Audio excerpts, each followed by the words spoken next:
합독합니다. 하나님의 약속은 얼마든지 그리스도 안에서 이해가 되니 그런즉 그로 말미암아 우리가 아멘하여 하나님께 영광을 돌리게 되느니라. 아멘. 할렐루야. 주일에 예배에 참석하신 여러분을 환영하고 사랑하고 축복합니다. 유치부실에서 교육관에서 예배에 동참하신 여러분들도 환영하고 사랑하고 축복합니다. 오늘은 저번 주에 우리 권사님 말씀하셨지만 우리가 또 몸이 아프시고 편찮으신 분들이 있어서 마음이 좀 다들 무거웠는데 오늘은 다 이렇게 하나님께서 회복시켜 주셔서 또 예배에 이렇게 함께 동참해 주시고 얼굴을 뵙게 되어 하나님의 얼굴을 뵙는 것처럼 기쁘고 감사를 드립니다. 우리가 날씨가 싸늘해지고 있어요. 이럴 때일수록 옷을 단단히 챙겨 입으시고 각자의 몸을 좀 이렇게 보호하시고 건강 관리에 특별히 좀 유념해 주시면 감사하겠습니다. 이 환절기가 아주 이렇게 그 혈압이나 이런 기저질환이 있는 분들에게는 안 좋은 일들이 많이 있기 때문에 특별히 개인 건강 관리를 좀 이렇게 신경을 써주시면 되겠습니다. 자, 오늘은 언약 시리즈 마지막 십자가 언약 7번째로 그리스도 안에서 하면 됩니다 라는 제목으로 하나님의 말씀을 선포하겠습니다. 여러분, 자식들을 키울 때 어떨 때 가장 행복하던가요? 어떨 때 가장 기쁘던가요? 얘야 밥 먹어라 그러면 아 싫어 반찬이 이거밖에 없어 그러면 좋아요? 아니면 하는 게 좋습니까? 얘야 밥 먹어라 얘야 공부 좀 해라 얘야 교회 가야지 얘야 반주 할 때 늦지 않게 10시까지 와야지 삑사리 좀 그만 내라 이렇게 하고 할 때 부모님은요 엄청 기쁘고 감사가 느껴져요. 아, 우리 아이가 좀 철이 들었구나. 여러분, 왜 제가 이 말씀을 드리냐? 우리는 하나님의 자녀들이에요. 하나님의 자녀는요, 하나님 아버지께서 우리의 구원을 다 이루어 놓으셨습니다. 그러면 어떻게 하라고요? 아멘. 이렇게 고백하는 것이 하나님 아버지께 영광이 된다. 그래서 십자가 언약 마지막으로 그리스도 안에서 이해라고 하십시오. 그러면 그것이 하나님께 영광이 되는 겁니다. 이것을 오늘 십자가 언약 시리즈 마지막으로 선포될 말씀입니다. 지금까지 우리는 언약 시리즈에 대해서 살펴봤습니다. 창세적 언약, 아담 언약, 노아 언약, 아브라함 언약, 모세 언약, 다윗 언약, 새 언약, 십자가 언약을 살펴보았습니다. 이 언약 시리즈가 나중에 책으로 나오면 여러분이 한 돈 $10,000씩 주고 사서 읽으시면 돼요. 그래서 그걸 책으로 지금 만들려고 이게 준비를 하고 있는 것 같더라고요. 그러니까 여러분, 이 창세전 언약부터 십자가 언약까지 우리는 이 언약을 다 살펴보았습니다. 여러분, 사실은 이 성경은요 언약에 대한 이야기입니다. 언약에 대한 이야기. 어떻게 하나님이 자기 백성에게 자신의 언약을 이루어 가는가를 기록한 것이 성경이에요. 다시 말씀드립니다. 하나님께서 자기 백성에게 자신의 언약을 어떻게 이루어 가는가를 기록한 것이 성경이라는 거죠. 여러분, 성경은 노아 이야기, 아브라함 이야기, 이삭, 야곱, 요셉, 모세, 다윗, 솔로몬 이런 인물 중심의 이야기가 아니고 그런 인물을 통하여 어떻게 하나님께서 하나님의 약속을 신실하게 이루어 가는가, 그거에 대한 내용이라는 거죠. 우리는 노아, 아브라함, 이삭, 야곱을 설교하면서 이런 인물을 본받자. 여러분, 이런 인물을 본받을 자가 아무도 없어요. 여러분, 우리 남자들이 가장 좋아하는 왕이 솔로몬 왕이에요. 여자를 1000명이나 들였다니까요. 지혜가 넘쳤어요. 그런데 마지막 어떻게 됩니까? 우상을 숭배하고 타락을 하잖아요. 그러니까 본받을 인간이 아무도 성경에 기록되어 있지 않습니다. 성경은 그 인물을 통하여 어떻게 하나님께서 그런 죄인들을 사용해서 하나님의 언약을 신실하게 이루어가는가, 그걸 설명한 것을 성경이라 그래요. 다시 말씀드리지만 여러분, 성경은 구약과 신약으로 되어 있어요. 구약을 옛 언약이라고 하고 신약을 새 언약이라고 하는데, 언약을 모르면 성경을 백독을 해도 성경을 모르는 겁니다. 왜냐하면요, 이 언약이라고 하는 것은 하나님께서 말로 성취해 놓은 거예요. 성경은 뭐냐? 하나님의 말을 글로 표현해 놓는 게 성경이에요. 그러니까 언약이 성경의 핵심인데 성경을 100번을 읽어가지고 성경 어디에 못 나왔다 잘 안다 할지라도 하나님의 언약이 무엇인지를 모른다면 성경을 100독을 해도 아무런 의미가 없다는 거죠. 여러분 성경을 읽을 때 가장 핵심을 둬야 될 대목이 뭐냐? 하나님께서 약속하셨기에 하나님께서는 반드시 이루어냅니다. 이때 여러분이 아멘 하면 하나님께 영광이 됩니다. 아멘. 다시 한번 하겠습니다. 하나님께서 약속하셨기에 하나님께서 반드시 이루어내십니다. 아멘. 네, 이것을 아멘으로 화답하는 것이 하나님 아버지께 영광이 되는 거예요. 아니 생각을 해보세요. 우리는 그걸 할 수 있는 능력이 없어요. 근데 우리 아버지가 다 해놓으셨어요. 아버지 감사합니다. 그럼 아버지는 어떻게 해요? 그걸 듣고 그래 너희들이 이제 아는구나. 너희들이 이제 그걸 아는구나. 고맙다. 그러면서 하나님께 영광이 되는 거예요. 예, 그 하나님의 약속을 이루어내신 분이 누구냐 하면 바로 예수 그리스도예요. 그리고 약속의 최종 자리가 어디냐? 바로 십자가라는 거죠. 다른 말로 하면요, 성경에서 예수님을 발견하지 못한다면, 성경을 100번을 읽어도 어떻게 읽느냐? 소설이나 에세이집이나 전기로밖에 성경이 보이지 않는다는 거죠. 그래서 창세기부터 요한계시록까지 우리가 죽을 때까지 듣고 깨달아야 될 복음이 뭐냐? 그 예수님이 누구신가?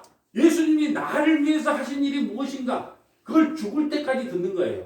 예, 그래도 다 몰라요. 여러분 우리가 그 십자가의 깊이와 높이를요 아무리 성경을 듣고 봐도 정말 깨비 눈물만큼이나 정말 알까 그래요. 그런데 어떻게 다른 이야기 할 시간이 어디가 있겠습니까? 여러분 이 언약을 이루는데 인간은 조금이라도 더하거나 뺄 수 없는 존재라는 것을 우리가 깨달아야 돼요. 하나님의 약속을 이루는데 우리 인간은 거기다가 조금 더 더하거나 빼거나 보태거나 할 수 없는 존재다. 이것을 깨닫는 것을 하나님께서 기뻐한다는 거죠. 요한복음 19장 30절 볼까요? 요한복음 19장 30절. 예수께서 신포도주를 받은 후에 이르시되 다 이루었다 하시고 머리를 숙이니 영혼이 떠나간다. 다 이루었다. 여기서 가장 중요한 건 다 이루었다. 여러분 십자가에서 다 이루었다. 도대체 저주받아 죽은 십자가에서 무엇을 다 이루었단 말일까요? 도대체 뭘 다 이루었다는 걸까요? 예, 바로 무엇을 다 이루었냐 하면요, 하나님의 모든 약속을 다 이루었다는 거예요. 아멘. 구약과 신약에 등장하는 모든 약속을 내가 다 이루었다. 아멘. 그것을 아멘 예로 믿는 것을 믿음이라고 하고 구원이라고 하는 거예요. 아멘. 그래서 여러분 예수 그리스도께서 그 십자가에서 우리의 모든 의를 다 이루셨습니다. 아멘. 아멘. 예, 이게 바로 하나님께 영광이 되며 우리가 언약이 무엇인지를 깨달은 백성들의 고백이라는 거죠. 예, 고린도후서 1장 20절 오늘 본문 볼까요?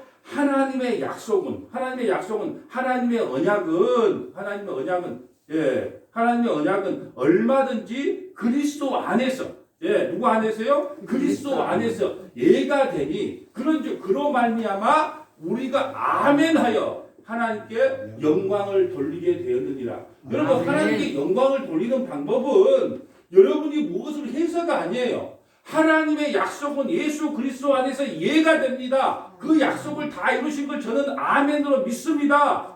여러분이 고백할 때 하나님께서 그것을 영광으로 받으신다는 거죠. 근데 어떤 분들은 이런 구절이 있는 줄도 몰라요. 예. 하나님께 영광 돌린다 그러면 일단은 자 100m 앞에 다 쓴 것처럼 해갖고 하나 둘 셋 해가지고 하나님의 영광을 해서 달리려고 해요. 예. 하나님의 영광은요, 우리 인간이 아무리 초스피드로 달린다고 해도 하나님께서는 그런 영광 안 받아요. 인간의 영광을 안 받습니다. 그럼 하나님께서 어떤 영광을 받는다고요? 예, 그리스도 예수 안에서 하나님의 언약은 신실하게 다 이루어진 걸 믿습니다. 아멘. 예 할 때 하나님께 영광이 되는 거예요. 아멘. 하나님의 모든 약속은 예수 그리스도 안에서 다 이루어집니다. 우리가 이 말씀에 아멘 아멘 하는 것이 하나님께 영광을 돌리는 거예요. 그럼에도 불구하고 오늘날 우리는 하나님의 말씀을 우리가 이루어내어서 하나님께 영광을 돌리자고 너스레를 뜹니다. 여러분 인간은 참 이상해요. 자기가 뭘 좀 하나님 앞에 좀 보태거나 뭐 할 때 신앙생활을 하는 것처럼 보이거든요. 여러분 청년들에게 깃발을 하나씩 주면서 저 백두산을 정복하자. 그래야만이 인류 평화가 이루어지고 대한민국의 평화가 이루어진다고요. 어떤 목적 의식을 딱 정해주면요, 미친 듯이 달려갑니다. 이게 청년들이에요. 청년들은요, 그냥 우리 민주주의를 위해서 우리 생명을 다 걸자. 그래, 누가 깃발만 꽂아주면요, 앞으로 전진하는 거예요. 뒤도 안 돌아봅니다. 제일 무서운 게 뭔지 아세요? 북한의 김정은이가 왜 못 내려온다고요? 중학생들 때문에 못 내려온다는 거예요. 중학생들은 물불을 안 가린다는 거예요. 물불을 앞만 보고 달린다는 거예요. 중학생이 무서워서 우리를 못 쳐들어온다는 거예요. 여러분 보세요. 우리가요 하나님께 영광을 돌린다고 하면서 너무 안타까운 게 뭐냐면 우리가 하나님의 영광이 뭐 보탬이 될 줄 알고 여러분 그러면 너스레를 떠는 거예요. 내가 이렇게 해야지 하나님께 영광이 되지. 아니요. 여러분이 하나님께 영광이 돌리는 방법은 성경이 말하고 있어요. 예, 하나님의 약속은 얼마든지 예수 그리스도 안에서 예가 됩니다. 아멘이 됩니다. 이것을 고백하고 믿는 거예요. 그것이 하나님께 영광이 되는 거예요. 여러분 인간은요 하나님의 말씀을 단 하나도 지킬 수 없고 순종할 수도 없다는 것을 우리가 구약을 통해서 선명하게 드러난 거예요. 그러면서 로마서 3장 9절에 보면 이렇게 말합니다. 그러면 어떠하냐? 우리는 나으냐? 결코 아니다. 유대인이나 헬라인이나 유대인 헬라인은요 세상 사람 전체를 말합니다. 유대인이나 헬라인이나 다 죄 아래 있다고 우리가 이미 선언했다. 여러분 죄인들이 하는 일이 뭐예요? 왜? 죄밖에 나오는 게 없습니다. 그러므로 기록된 바 의인은 없나니 하나도. 여러분 신앙생활 40년 50년 했었는데 오늘 말씀을 처음 들을 거예요. 무슨 말이냐면 여러분 죄가 있고 죄들이 있어요. 근데 우리 한국교회에서는 죄와 죄들을 구별을 안 시켜줘요. 그냥 죄 그러면 살인하고 간음하고 잘못하고 도둑질하고 이게 죄 이렇게 생각하는 거예요. 아닙니다. 성경에는 죄가 있고 죄들이 있어요. 이걸 잘 들어야 됩니다. 여러분 죄라는 것은 뭐냐 하면 선악과를 따먹는 순간에 원죄 우리의 불순종으로 말미암아 이 원죄가 인격적으로 나의 속에 자리 잡는 거예요. 인격적으로 내 안에 와서 자리를 잡는 거예요. 자, 이게 중요합니다. 죄라고 하는 것은 죄와 죄들이 틀려요. 죄는 선악과를 따먹는 순간 원죄라고 하는 것이 그 원죄가 뭐예요? 불순종이에요. 하나님과 분리된 불순종이 내 인격으로 내 안에 자리를 잡아버려요. 이게 죄예요. 이 결과로 나타나는 것이 뭐냐? 원죄로 나타나는 결과가 뭐냐 하면 죄들이에요. 그럼 죄들은 뭐냐? 예, 바로 살인하고 간음하고 도둑질하고 예, 하나님을 분노케 하는 모든 현상들이 다 죄들이라는 거죠. 다시 설명을 할게요. 여러분, 코로나 바이러스를 죄라고 합니다. 코로나 바이러스만 없어지면 돼요. 그러면 죄 증상들은 안 나타나요. 바이러스의 증상들은 안 나타나는 거예요. 그럼 코로나 바이러스의 증상은 뭐예요? 열이 나거나 기침을 하거나 호흡이 곤란하는 거예요. 제가 왜 이걸 분리해야 되냐 하면 보세요. 예수님께서는 죄를 없애주기 위해서 이 땅에 오셨어요. 십자가에서 다 이루었다. 뭘 위해서요? 죄와 사망의 문제를 다 해결한 거예요. 그런데 왜 우리는 아직도 여전히 죄 가운데서 이렇게 헤매고 살아가느냐는 거예요. 왜 그럴까요? 그 죄가 뭘로 우리에게 자리 잡고 있다고요? 인격으로 자리 잡고 인격으로. 그럼 보세요. 이 죄 문제를 예수님이 다 문제를 해결했단 말이에요. 다 이루었다. 죄와 사망의 문제를 다 이루었어요. 근데 여전히 왜 죄가 우리 안에서 발동이 되는 걸까요? 뭐 때문에요? 우리가 살아있기 때문에 그래요. 여러분 죽은 사람에게요. 야, 왜 네 옷 벗고 있냐? 왜 머리 스타일이 그래? 말할 수 있어요? 없어요? 없는 거예요. 여러분 이게 중요한 겁니다. 죄가 예수 그리스도 안에서 다 우리는 그 죄 문제가 다 해결됐는데 여전히 우리한테는 죄가 나온 것은 뭐냐 하면 우리가 아직 육체를 갖고 살아있기 때문에 그래요. 인격으로 이 죄가 자리 잡고 있기 때문에 죄의 증상들이 나오는 거예요. 이렇게. 여러분 예수님께서 어떻게 죄 문제를 해결했는가요? 십자가에서 죽으셨잖아요. 그럼 어떻게 해야 될까요? 우리가 죄 문제를 어떻게 해결할 수 있을까요? 최종적으로. 죽으면 돼요. 죽으면. 우리 육체가 죽으면 그 죄 문제를 우리가 책임질 일이 없다는 거예요. 여러분 죄와 죄들이 틀린 거예요. 예수님께서 우리에게 죄 문제를 해결해 주러 왔단 말이에요. 죄 문제를. 십자가에서 다 이루었어요. 여러분 뱀의 머리를 십자가에서 박살을 냈단 말입니다. 이미 새 뱀의 머리를 십자가에다 박살을 냈는데 뱀의 꼬리가 움직이는 꼬리가 움직여서 우리에게 그 죄의 증상들이 드러나게 하는데 이미 꼬리가 움직인다 해도 죄는 죽은 거예요. 머리는 박살 난 겁니다. 여러분 그렇기 때문에 여러분 제가 이걸 읽으면서 여러분 철로 역정에 빠져가지고 계속 그걸 보면서 여러분 보세요. 그의 주인공이 크리스찬이에요. 크리스찬이 무거운 짐을 지고 가요. 이게 원죄거든요. 지고 가는데 끝까지 이 죄를 지고 가는데 누구를 통해서 그 무거운 짐을 내리냐? 바로 십자가를 통해서 예수 그리스도를 통해서 그 무거운 원죄를 내려요. 그 원죄를 내리고 나서 또 여행을 떠나는데 그럼 죄를 안 짓냐? 아니에요. 또 함정에 빠지고 또 죄를 짓고 또 죄를 짓는 거예요. 무슨 말이냐? 이미 우리의 원죄는 다 없어졌는데 원죄가 없어졌으면 무거운 짐을 살짝 벗고 그냥 즐거운 마음으로 천국까지 걸어가야 되는데 아니더라는 거예요. 왜냐? 이걸 벗어버렸어요. 원죄를 벗어버렸는데 여전히 가면서 죄들의 증상이 나타나. 그래서 게으름도 만나고 무엇도 낙담도 만나고 좌절도 만나다 계속 쓰러지는 거죠. 여러분 이걸 잘 구분해야 됩니다. 죄와 죄들은 틀리다. 죄는 뭐냐? 우리가 선악과 따먹고 하나님과 분리되면서 원죄가 우리에게 다가온 거예요. 그런데 우리 안에 인격으로 자리 잡고 있어요. 이것은 없어지지가 않아요. 예수께서 십자가에서 이미 박살을 냈지만 우리 안에 인격으로 자리 잡기 때문에 이 모든 것은 언제 끝날까요? 우리가 죽으면 끝나는 거예요. 그렇기 때문에 여러분 보세요. 우리에게 왜 죄들이 자꾸 나오냐? 예. 우리가 인격으로 이 죄를 안고 살아가기 때문에 그래요. 그런데 이미 십자가에서 그걸 다 이루어 버렸는데 여러분 사도 바울도 로마서 7장에서 뭐라고 말합니까? 내가 내 안에서 선을 행하기 원하나 선을 행하기 원하나 내 속에서 악한 것이 자꾸 드러난다는 거예요. 여러분 이미 십자가에서 다 이루었는데 우리에게 왜 자꾸 선함이 드러나지 않고 악한 모습이 죄가 드러나느냐? 죄가 우리에게 인격으로 자리 잡고 있기 때문에 그래요. 그런데 그 문제는 이미 하나님께서 십자가에서 다 해결했습니다. 그런데 우리가 아직까지 죄의 문제를 가지고 이렇게 힘들게 살아가는 이유는 뭐냐? 우리가 인격이라고 하는 육체라고 하는 것을 잊고 살아가기 때문에 그래요.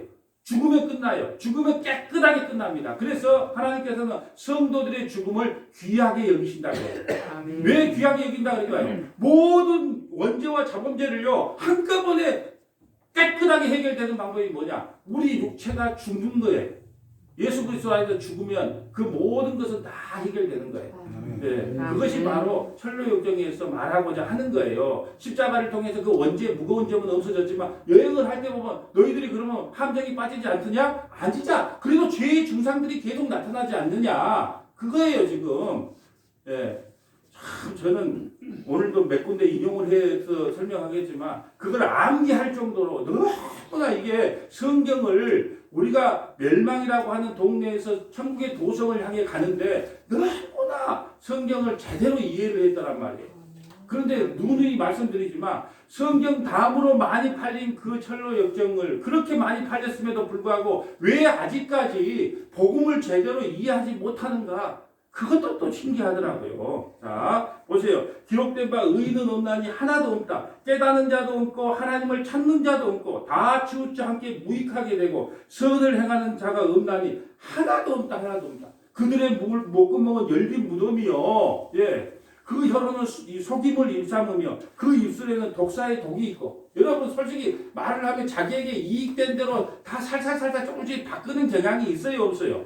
우리 인간은 다 그래요. 자기 잘못을 피하기 위해서 이렇게 목사가 잘못, 아니 성도들이 잘못, 성도들은 목사님이 잘못했다. 아니면 김지사, 이기사, 박지사가 잘못했다. 전부 이렇게 조금씩 이렇게 자기 좋은 쪽으로 트는 거예요. 그렇게 속임을 일삼으며 그 입술에는 독사의 독이 있고 틀린 말이 하나도 없잖아요. 여러분에게 한번 질문을 해보세요. 그렇구나. 내가 입만 열면 너를 살인하는 살인죄를 지고 속이는 혀로는 속임을 일삼았구나. 그걸 알게 됩니다. 여러분 파멸과 고생이 그 길에 있어 평강의 길을 알지 못하였고 그들의 눈앞에 하나님을 두려움이 없느니라 함과 같으니라. 그러면 이런 인생들에게 하나님께서 왜 율법을 주셨을까? 왜 율법을 주셨을까? 예, 이제 이 십자가 언약을 마무리하면서 여러분 이걸 정리합니다. 왜 우리에게 율법을 주셨을까요? 율법으로는 안 된다. 다른 말로 하면 너희 행위나 너희 양식이나 너희 도덕이나 너희 지식이나 너희 교양으로는 절대로 구원받을 수 없고 오직 믿음 외에는 구원이 없다는 것을 말하고 있는 거예요. 여러분 철로 역정을 읽어보면 또 나오네. 야, 굳센 믿음은 어떻게 되냐? 결국은 순교를 당해요. 하나님의 나라까지 가서 순교를 당해. 그때 천사들이 와서 그 굳센 믿음을 듣고 하나님 나라로 입성을 해요. 그럴 때 그리스도인이 너무 부러워합니다. 나도 빨리 죽어서 저 천국에 입성해야 되는데, 그런데 하나님께서 죽이질 않아요. 아니, 여행이 끝났다. 안 끝났다고. 근데 가는 중에 누구를 만나냐? 소망을 만나요. 소망. 그 소망하고 같이 천국에 입성하는 거예요. 여러분 보세요. 이렇게 말합니다. 그게 보면 세속현자라는 사람이 있어요. 세상에서 가장 지혜롭다고 하는 사람, 공자, 맹자와 같은 그런 세속현자가 크리스찬이 그래요. 너무 짐이 무거웠기 때문에, 그 원죄라는 짐이 너무 무겁기 때문에 세속현자, 세상에서 가장 잘났다는 사람에게 물어봐요. 세속현자님, 내가 이 무거운 짐을 좀 벗을 수 있는 방법이 없을까요? 그렇게 물어보니까 내가 그 방법을 안다. 뭔데요? 도덕이라는 마을에 가면, 도덕 좋아하죠? 여러분 윤리 도덕 좋아하죠? 도덕이라는 마을에 가면 율법이라는 사람이 있는데 그 율법을 만나면 그 무거운 짐이 다 없어질 거다. 그리고 이 크리스찬이 너무 기쁜 거예요. 이 무거운 짐을 다 해결할 수 있단 말인가? 힘차게 하나 둘 셋 넷 하고 달려갑니다. 그런데 율법이라 도덕이라는 마을이 진짜 있는 거예요. 근데 율법이라는 그 현자를 딱 만나려고 하는데 산을 보니까 산이 너무 높아. 그리고 위에는 불구덩이가 막 떨어지는 그런 모습이 보여요. 깜짝 놀라는 거예요.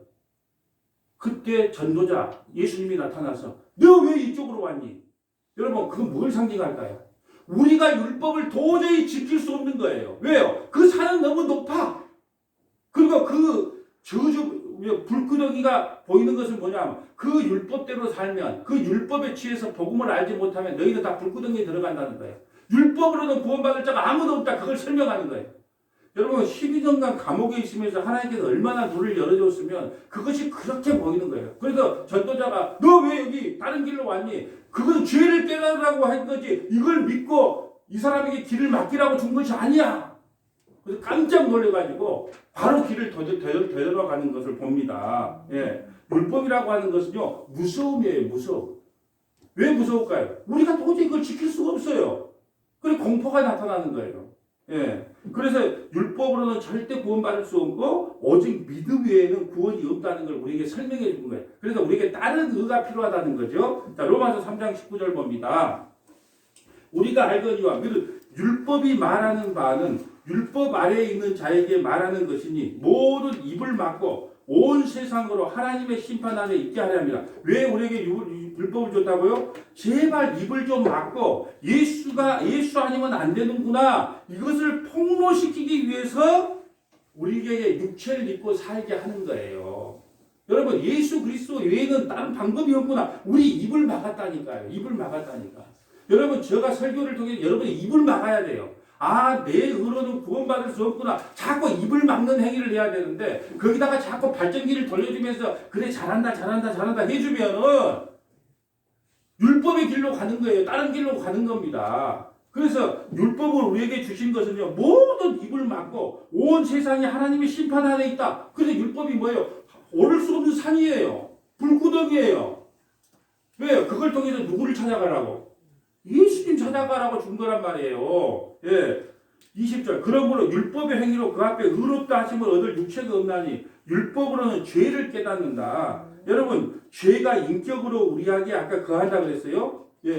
죄가 우리에게 인격으로 그거예요. 여러분 우리 안에 인격으로 뼈 마디마디 속에 그 죄라는 거 원죄가 이렇게 박혀져 있단 말이에요. 십자가에서 이미 다 하나님께서 이루었는데 우리가 숨쉬고 육체를 갖고 살기 때문에 자꾸 그런 증상들이 나타날 수밖에 없다는 거예요. 그럴 때 여러분이 뭐라고요? 아, 하나님 예수님께서 다 이루셨지. 내가 죽는 순간에 그건 완성이 되는 거야. 그런데 내가 지금 육체를 입고 있다 보니까 계속 죄의 증상들이 나타나는 거야. 이걸 깨달으라는 거예요.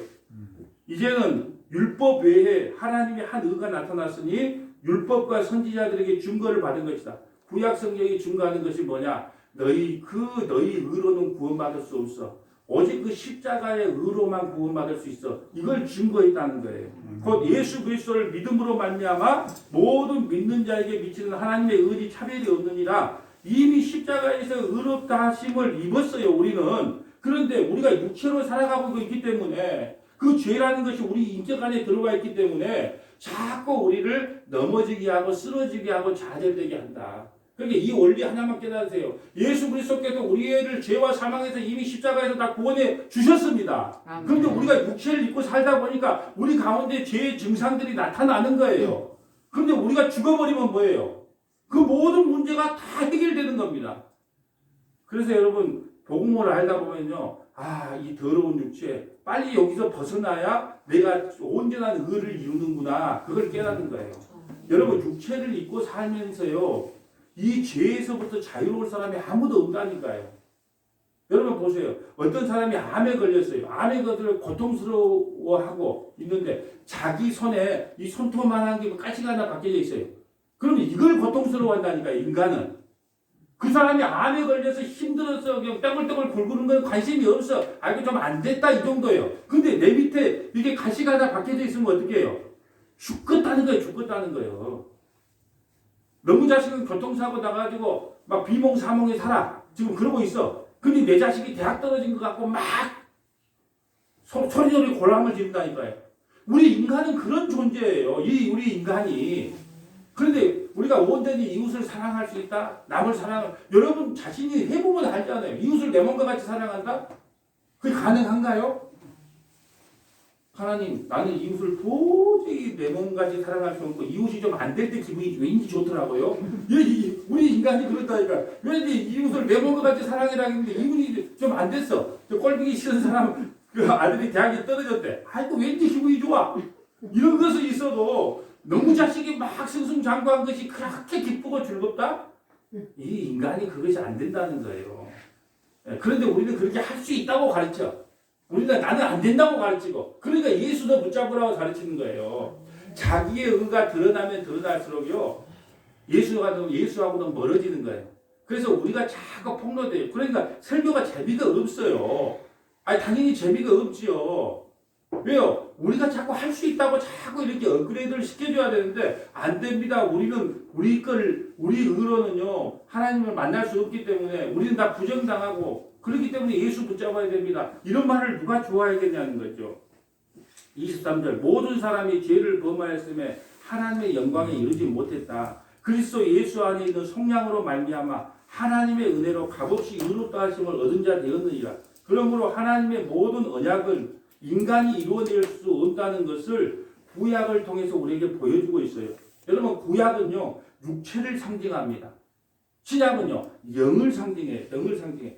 육체로 구원받을 인간이 하나도 없고 오직 성령으로만 구원을 받는다는 것을 우리에게 말해주고 있어요. 그러므로 우리는 모든 언약의 완성이신 예수 그리스도를 믿는 것이 하나님의 뜻이며 하나님께 영광을 돌린다는 것을 깨달아야 된다는 거죠. 아멘. 우리는 모든 언약의 완성이 예수 그리스도입니다. 그리고 예수를 믿는 것이 하나님의 뜻이며 하나님께 영광을 돌리는 것입니다. 그걸 아멘으로 믿는 거예요. 여러분 만약에 이것을 그 십자가에서 하나님의 다 이루심을 믿지 못한다면 하나님께서 어떤 진노를 내리시는가를 봐야 됩니다. 하나님의 언약이 완성이 예수님으로 다 완성되었다는 것을 믿지 못하면 어떤 형벌을 받느냐? 히브리서 10장 26절 봅니다. 우리가 진리를 아는 지식을 받은 후 짐짓 죄를 범한 즉 다시는 속지 않은 제사가 없고. 자 보세요. 무슨 말이냐? 예수 그리스도께서 십자가에서 우리의 모든 죄를 다 이루셨습니다. 다 용서하셨습니다. 그걸 아멘으로 받았단 말이에요. 근데 거기다가 다시 덧붙여. 그거 말고 그래도 뭐가 다른 거 좀 있지 않냐? 그런 사람에게는 다시는 속지 않은 제사가 없어요. 십자가 외에 다른 걸 덧붙이면 다시는 속지 않은 다시는 죄 용서함을 못 받는다는 거예요. 오직 무서운 마음으로 심판을 기다리는 것과 대적하는 자를 태울 맹렬한 불만이 있다는 것. 십자가에서 다 이루어졌습니다. 아멘. 그걸 믿지 못한다면요, 우리에게는 불만 기다리고 있다. 지옥만 기다리고 있다는 거예요. 모세의 법을 폐한 자도 두세 증인으로 말미암아 불쌍히 여김을 받지 못하고 죽었거든. 여러분 반드시 모세의 율법을 어기면 두세 사람이 증언을 돼요. 그리고 그 사람이 잘못한 것이 확인이 되면 그 사람이 영원한 형벌을 받는단 말이에요. 그래요. 불쌍히 여김을 받지 못하고 죽었거든. 하물며 하나님의 아들을 짓밟고, 어떤 것이 하나님의 아들을 짓밟은 거예요? 예수 그리스도 안에서, 하나님의 약속은 예수 그리스도 안에서 다 예가 됩니다. 아멘이 됩니다. 이것을 못 믿는 것을 뭐라고 한다고요? 하나님의 아들을 짓밟는 거예요. 짓밟는 거. 그러니까 가만히 설교를 들어보면 하나님의 아들을 짓밟은 설교를 너무 많이 해. 그런데도 성도들은 그걸 모르니까 그냥 아멘, 아멘 하는 거예요. 하나님께서 다 이루셨습니다. 예수께서 다 이루셨습니다. 예, 그것을 믿는 것을 하나님께 영광을 돌린 거라고 그러는데 그걸 믿지 못하는 것이 하나님의 아들을 짓갈고 자기를 거룩하게 한 언약의 피를 부정한 것으로 그걸 예수의 피를 부정한 것으로 여기고 은혜의 성령을 욕되게 하는 자가 당연히 받을 형벌은 얼마나 더 무겁겠느냐. 너희는 생각하라. 예, 진리의 지식, 복음을 받은 후에 죄를 짓는다는 것은 그리스도의 완성을 믿지 못하는 거예요. 여러분 여기서 죄라고 하는 것은요. 죄라고 하는 것은 윤리 도덕을 말하는 게 아니에요. 죄의 정의를 볼까요? 자, 요한복음 16장 9절 봅니다. 이게 죄의 정의예요. 죄에 대하라 함은 그들이 나를 믿지 아니한 것. 그럼 죄가 뭡니까 도대체 죄? 우리 안에 여러분 죄라는 것은 선악과를 따먹음으로 하나님과 아담과 하나님과 분리가 일어난 걸 죄라 그러거든요. 근데 그걸 하나로 뭉쳐줘요. 다시 하나님과 우리가 화평을 이루어지는 거예요. 뭘로요? 십자가로. 그러니까 죄라고 하는 것은요. 나를 믿지 않는 게 죄예요. 그 죄가 뭐냐? 윤리 도덕적으로 뭘 했네 안 했네 이걸 했네 저랬네 그걸 죄라고 하지 않고 죄라고 하는 것은 예수 그리스도께서 십자가에서 다 이루셨습니다. 그것을 믿지 못하는 걸 죄예요. 예수 그리스도의 십자가의 언약 다 이루었다는 그 약속을 믿지 못하는 자들에게는 다시는 속잠이 없다는 거예요. 속잠이 없다. 다른 말로 하면 예수 안 믿으면 다시는 속잠이 없다는 거예요. 여러분 성령이 임한 자는요. 예수 그리스도께서 모든 언약의 완성을 다 이루기 위하여 십자가에서 피를 흘리셨다고 하는 그 언약의 피를 믿게 돼요. 예수 그리스도께서 십자가에서 모든 언약을 다 완성하시기 위하여 그 언약의 피를 흘리셨습니다. 성령이 임한 자는 이것을 믿게 됩니다. 그런데 이것을 걷어차 버리면 더 이상의 속죄는 없다는 거예요. 이것을 다른 말로 하면 성령 회방죄라 그래요. 성령 회방죄는요, 이 세상이나 오는 세상, 가는 세상, 이 세상, 저 세상에서도 사함을 받지 못한다 그래요. 그러니까 성령 회방죄를 뭘로 많이 써먹어요? 교회 일에 방해하는 자는 성령 회방죄다. 목사가 말하는 거에 안 듣는 성령 회방죄다. 예, 이렇게 자꾸 성령 회방죄를 어떤 일을 했느냐 안 했느냐를 따진다는 거예요. 성령 회방죄는 뭐냐? 예수 그리스도께서 십자가에서 다 이루셨습니다. 이걸 안 믿는 것을 뭐라고 하냐? 성령 회방죄라 그래요. 그런 사람은 결코 사함을 얻지 못한다는 거예요. 여러분 언약을 다 이루었습니다. 예, 이렇게 이 약속을 이 약속을 믿지 못하는 교회는요. 처음에는 복음 중심, 은혜 중심에서 하나님의 언약을 다 이루지 못해 하나님의 약속을 하나님 언약을 다 이루지 못했다. 이걸 믿는 자는요. 자꾸 교회가 어떻게 나가? 일 중심으로 나가요. 하나님께서 모든 약속을 다 이루셨습니다. 그러면요. 은혜 중심으로 나가요. 교회가 복음 중심으로 나가요. 근데 언약을 다 이루었습니다를 믿지 못하는 교회는 어떻게 나가냐? 일 중심으로 나가. 일 중심으로. 그래서 강단 앞에요. 주보에 보면 수많은 비전들이 있어요. 1번 10개 교회 세우기 4개 10 10 되고 비전들로요. 주보 앞에 보면 비전과 목표들이요. 그렇게 많아. 왜 그럴까요? 주님께서 다 이루셨습니다. 아멘. 그 고백이 나오면요. 은혜 중심, 복음 중심으로 교회가 돌아가는데 그게 아멘으로 화답이 안 되면 일 중심으로 나가야 되거든요. 여러분 일을 중심으로 나가면요. 교회가 살아있는 것처럼 보여요. 여러분 우리가 10개 교회를 선교했습니다. 그럼 얼마나 그냥 흥분이 돼요. 아멘. 우리도 하나님의 일을 도왔군요. 원래 그러면 사람들이 흥분하게 돼 있어요. 그러니까 보세요. 복음 중심에서 은혜 중심으로 신앙생활 하다가 갑자기 일 중심으로 교회가 전환돼요. 어느 정도 성장하면요. 갑자기 그냥 어떻게 구역을 만들고 뭘 만들어도 일 중심으로 변화돼요. 그래서 수많은 비전과 목표들이 교회에 나타나게 됩니다. 예수님의 다 이루시면 어디 가고 사람들이 모였어요. 이렇게 말합니다. 해보자 하면 된다. 이게 뭐 보험회사도 아니고 해병대도 아니고 만달 해보자 하면 된다. 예. 십자가의 완성보다 사람들의 해병대 정신만을 보이는 것, 해병대 정신만 드러나는 것이 오늘날 교회가 되어버렸다는 거예요. 상식적으로 한번 생각해 봅시다. 교회 10억짜리 예배당 건물을 하나 살려고 해요. 그러면 교회 재정이 최소한 7억 정도는 준비돼야 되지 않겠습니까? 근데 10억짜리 건물을 갖다가 가려고 하면서 1억 준비해놓고 여러분 홍해를 갈리신 하나님을 못 믿습니까? 믿습니까? 만나를 주신 그 능력의 하나님을 못 믿습니까? 모든 병을 고쳐주신 그 하나님 못 믿겠습니까? 그렇게 하면서 밀어붙이는 거예요. 그 말을 여기다가 써먹으면 되겠어요? 안 되겠어요? 이런 이야기 많이 들었어요? 안 들었어요? 아니 상식적으로 10억짜리 건물을 우리가 옮기려면 7억은 준비하고 있어야지. 단지 1억 갖고 있으면서 홍해를 가르치는 하나님, 만나를 주시는 하나님, 죽은 자를 살리시는 하나님. 그런데 우리에게 그 9억의 돈을 주지 않겠습니까? 그러면 다성도들은 뭐라 그러지 아세요? 예, 아멘, 아멘 그래요. 그리스도 예수 안에서 하나님이 다 이루셨습니다 하고가 아멘 해야 되는데 그 요즘은 어떤 말을 해도 다 아멘해. 참 희한하더라고요. 참 희한해. 여러분 가만 들어볼게요. 그냥 뭐 개념이 없어. 이래도 아멘, 저래도 아멘, 뭐 아멘해. 참 기가 막힌 이야기죠. 여러분 우리가 신앙생활하면서 여러분 우리 조금 천천히 가고 좀 쉬면서 가고 좀 안식을 누리면서 갑시다. 만약 이렇게 말한다면요 요즘 교회하고는 안 맞아요.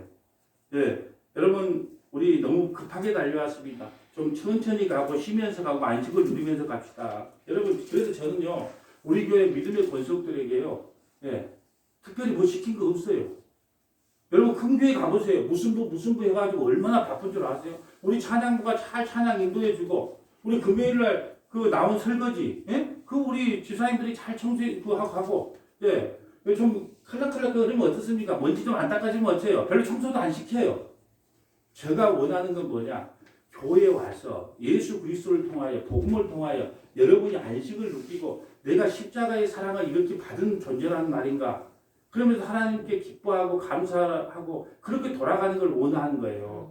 물론 믿음의 중직자들이 나머지 걸 하면 돼요. 나머지 권사님들이 나머지 나중에 중직자들이 좀 많이 세워지면 그 중직자들이 알아서 청소하면 되고 나머지 분들은요 그냥 안식을 더 누리시면 돼. 왜요? 중직을 맡은 것은 봉사라고 세운 거예요. 돈 받고 세우는 게 아니고 내가 올해 책을 한 책 선물한다니까요. 선물하면서 여러분 교회 많이 봉사해 주세요. 봉사하는 직이란 말이에요. 중직자는. 그분들이 알아서 청소하면 돼요. 그러니까 여러분 저는 될 수 있으면 설거지 먹다 남은 설거지 위에 별로 일을 안 시키려고 그래요. 내가 여러분 뭐 전도를 해오라 그랬습니까? 여러분 죽도록 봉사를 하라 그랬습니까? 뭐 그런 거 안 시키잖아요. 제가 가장 원하는 건 뭐냐? 복음이 뭔지를 좀 여러분이 깊이 깨달으라는 거예요. 그래서 다음 주부터는 신약 성경을 중심으로 복음이 뭔지, 신약 성경을 중심으로 복음이 뭔지를 하고 나서 그것이 어느 정도 되면 요한계시록을 가서 이제 강해 선고를 요한계시록 전체를 또 강해 설교를 하고 이런 식으로 나가려고 해요. 근데 별로 요한계시록을 나가려고 보니까 아직도 복음에 대해서 선명하게 우리가 잘 모르고 있는 것 같아서 복음이 뭔지를 신약 성경을 통해서 쭉 테마적으로 좀 알고 나서 이제 본격적으로 요한계시록부터 강해 설교를 해 나가면 되겠다 이렇게 보고 있습니다. 여러분 우리가 좀 쉬었다 가고 천천히 가고 안식을 누리고 갑시다. 이런 말을요 교회다 가면요 반역자로 몰리는 세상에 특히 이걸 부목사가요 이렇게 담임 목사 찾아와서 목사님 너무 빨리 가는 거 아닙니까? 좀 천천히 쉬었다 가고 안식을 좀 누리다 갑시다. 그러면 부목사 내일 삽혀 쓰라 그래요. 지금 세상이 그래요. 여러분 그리스도께서 다 이루어지셨습니다. 이것을요 믿지 못하면요 땅의 것만을 추구하는 사람들이에요. 그렇기 때문에 이 땅의 것을 추구하는 사람들은 이 다 이루었습니다 하는 이 복음을 싫어라 해요. 그래서 어떤 일이냐? 요한계시록에 보면 두 증인이 나와요. 엘리야와 모세를 상징한 두 증인이 나왔는데 두 증인이 나와서 뭐냐? 여러분 예수 그리스도께서 십자가에서 다 이루어졌습니다. 아멘. 그러니까요. 그 거짓 목사들, 거짓 짐승들이 나와서요. 그들을 죽여요. 그런데 뭐냐? 백성들은 그걸 죽음을 기뻐해요. 슬퍼한 것이 아니고. 한번 보고 할까요? 요한계시록 11장 3절. 다 왔습니다. 내가 나의 두 증인에게 권세를 주리니 두 증인이 뭐냐면 모세와 엘리야예요. 굵은 베옷을 입고 1260일을 예언한다. 1260일은 이 땅의 삶을 이야기합니다. 그러니까 요한계시록을 빨리 좀 해보고 싶어. 그러면 요한계시록의 1260일은 뭐냐? 이 땅, 우리가 살고 있는 이 땅을 이야기하는 거예요. 1260일. 이 땅을 사는 날 동안 그들은 이 땅의 주 앞에 있는 두 감람나무와 두 촛대다. 두 감람나무 두 촛대가요. 참 선지자이신 모세와 엘리야를 이야기해요. 그래서 예수님께서 변화산에서 엘리야와 모세와 함께 그 이야기를 나눠요. 예수님의 죽음에 대해서. 그들이 나눴던 게 별세에 대해서 나눴다 그러거든요. 예수님이 십자가에서 어떻게 죽고 부활할 걸 나눴단 말이에요. 그게 참 선지자들이에요. 자 보세요. 5절. 만일 누구든지 그들을 해하고자 하면 그들의 입에서 불이 나와서 그들의 원수를 삼켜버릴 것이요. 예, 모세와 엘리야에게 이런 능력이 있었단 말이에요. 누구든지 그들을 해하고자 하면 반드시 그와 같이 죽임을 당하리라. 그들이 권능을 가지고 하늘을 닫아 그 예언하는 날 동안 비가 오지 못하게 하였고, 여러분 엘리야가 그런 능력을 행했잖아요. 또 권능을 가지고 물을 피로 변하게 누가 했죠? 모세가 했잖아요. 예? 그 모세와 엘리야의 능력이란 말이에요. 자, 아무 때든지 원하는 대로 여러 가지 재앙으로 땅을 치리로다. 그들이 그 증언을 마칠 때 무적에게로부터 올라오는 짐승, 예, 짐승이면 적그리스도, 거짓 선지자, 거짓 목사들, 짐승이 그들과 더불어 전쟁을 일으켜 그들을 이기고 그들을 죽일 터이다. 때가 되면 모세와 엘리야가 죽어요. 누구에게 의해서? 거짓 선지자들에게 의해서. 그들의 시체가 큰 성길에 있으니 그 성은 영적으로 하면 소돔이라고 하고 애굽이라고 하니 곧 그들이 죽게 해서 십자가에 못 박힌 곳이라. 자, 여러분 시체도요, 모세와 엘리야의 시체도요 장사 못 지내게 한다는 말이에요. 가장 큰 수치를 당하고 죽어요. 예.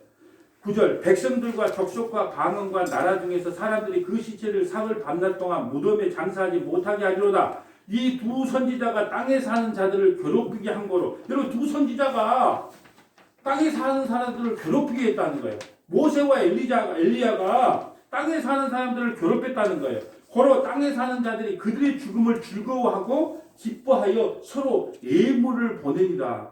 여러분 모세와 엘리야가 뭐랄까요? 예수 그리스도께서 십자가에서 다 이루었습니다. 여러분은 그 예수 그리스도를 믿으면 구원받습니다. 이걸 전했다는 거예요. 그런데 이걸 못 믿고 세상에 뿌리 내리고 사는 사람들은요. 나는 뭐야? 죽도록 충성한 나는 뭐야? 왜 나를 부정해? 율법을 잘 지킨 나를 독사새끼라고? 그러면서 예수님을 죽였잖아요. 자기 의를 인정하지 않아요. 모세와 엘리야도 오직 십자가에서 예수님이 다 이루셨습니다. 그건 믿으라 그랬어요. 근데 세상 사람들은 그걸 기뻐한다 안 기뻐한다? 아니에요. 안 기뻐해요. 그러면 나는 뭔데? 내가 지금까지 교회 봉사하는 건 뭔데? 율법을 이렇게 철저히 지킨 나는 뭔데? 나를 독사새끼라고? 그러면서 예수님을 죽인다는 거예요. 그걸 기뻐해요. 인간의 의를 부정해버리니까 목사를 싫어하는 거예요. 여러분 의를 자꾸 내가 이게 여러분 어떤 권사님이 선 11조를 했으니까 하나님께서 복의 벌을 더해줘서 이렇게 잘 됐습니다. 예?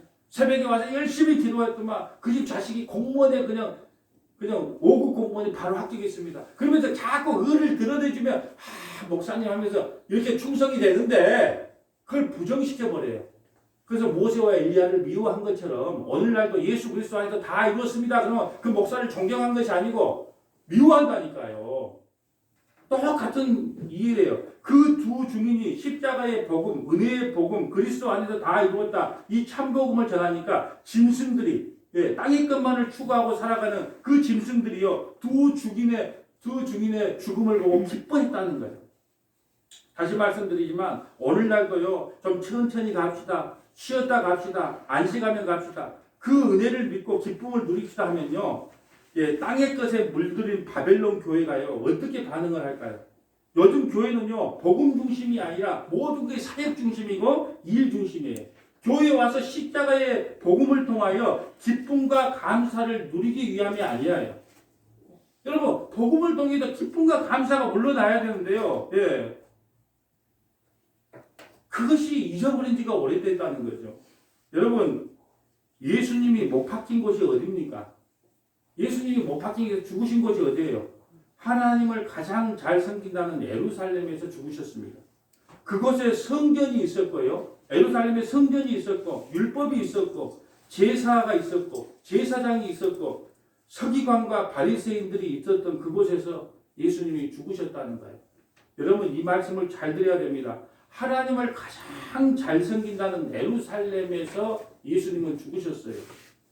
그곳에는 성전이 있었어요. 율법이 있었어요. 제사도 있었고 제사장도 있었고 서기관도 있었고 바리새인들도 있었습니다. 그곳에도 우리 주님 죽었다는 거예요. 오늘날도 주의 복음을 바르게 선포하지 않는다면, 주의 복음이 바르게 선포되지 않는다면 서머나 예배당이 예수님을 죽이는 소돔이고 애굽이고 바벨론이 될 수 있다는 사실이에요.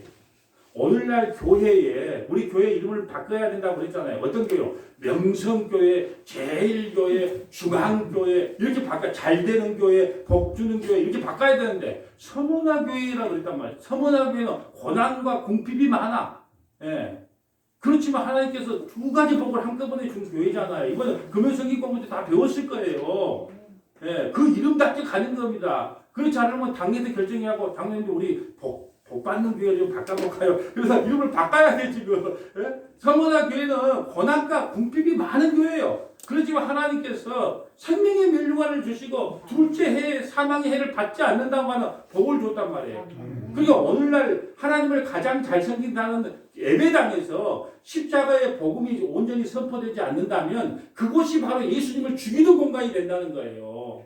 그래서 두렵고 떨리는 마음으로 말씀을 증거해야 됩니다. 여러분, 교회의 설립 목적은요, 하나님을 알고 영원토록 그분을 즐거워하는 것이 목적이에요.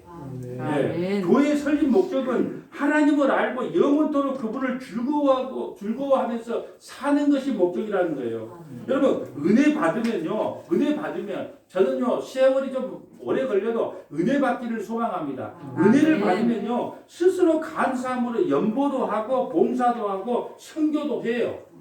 법이 아닌 은혜로 해야 된다는 거예요. 은혜로 하면요, 고린도 교회처럼 그렇게 분파가 안 일어나고 싸움이 안 일어나요. 은혜로 안 하기 때문에 네가 잘났네 내가 잘났네 그래요.